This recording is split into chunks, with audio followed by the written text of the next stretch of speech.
Ustadz Adi Hidayat menyatakan tak segan bakal menempuh langkah hukum bagi siapapun yang terindikasi memunculkan fitnah terkait penggalangan donasi untuk Palestina.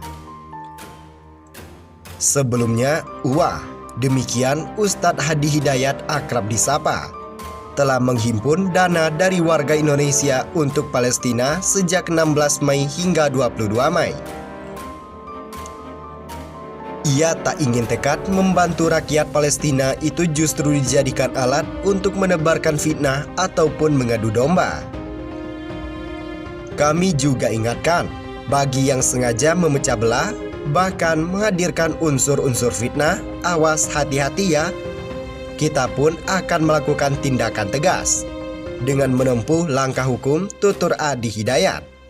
Dikutip dari laman YouTube Adi Hidayat Official, Senin 31 Mei.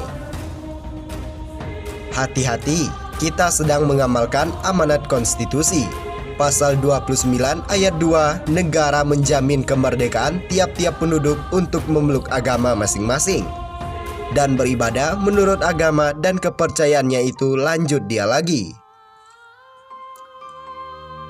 Menegaskan, pihaknya melakukan kegiatan penggalangan dana semata merupakan bagian dari ibadah. Menurut dia, tolong-menolong dalam hal kebaikan bukan saja merupakan mandat konstitusi, melainkan juga Al-Quran. Hendaklah kalian saling menolong, saling membantu dalam konteks kebaikan untuk meningkatkan takwa kepada Allah. Ini amanah konstitusi, ini amanah dari Al-Quran juga. Dan lebih dari itu juga dijamin oleh pembukaan UUD 1945, kata dia lagi. Bentuk kegiatan itu menurut juga merupakan bentuk balas budi untuk Palestina. Mengingat, kata dia, berpuluh tahun lalu seorang bangsawan Palestina mengulurkan bantuan untuk kepentingan kemerdekaan Indonesia. Kami sedang ingin berusaha melakukan berbalas budi, walaupun sedikit, kepada bangsa Palestina. Begitupun ketika Anda menanyakan kenapa harus berdonasi keluar, apakah Anda tidak ingat? Pada 1944, seorang pengusaha Palestina bernama Muhammad Ali Taher memberikan seluruh hartanya di bank-bank Arab untuk membantu Indonesia meraih kemerdekaan terang Karena itu, dia lantas kembali menegaskan kepada siapapun untuk tak memanfaatkan momen penggalangan dana ini menjadi bahan menyebarkan kebencian, mengadu domba maupun fitnah. Jangan pernah mengganggu singa yang sedang berpikir. Karena saat ini ia mulai mengaum, tidak ada yang bisa menghentikannya, ucap dia.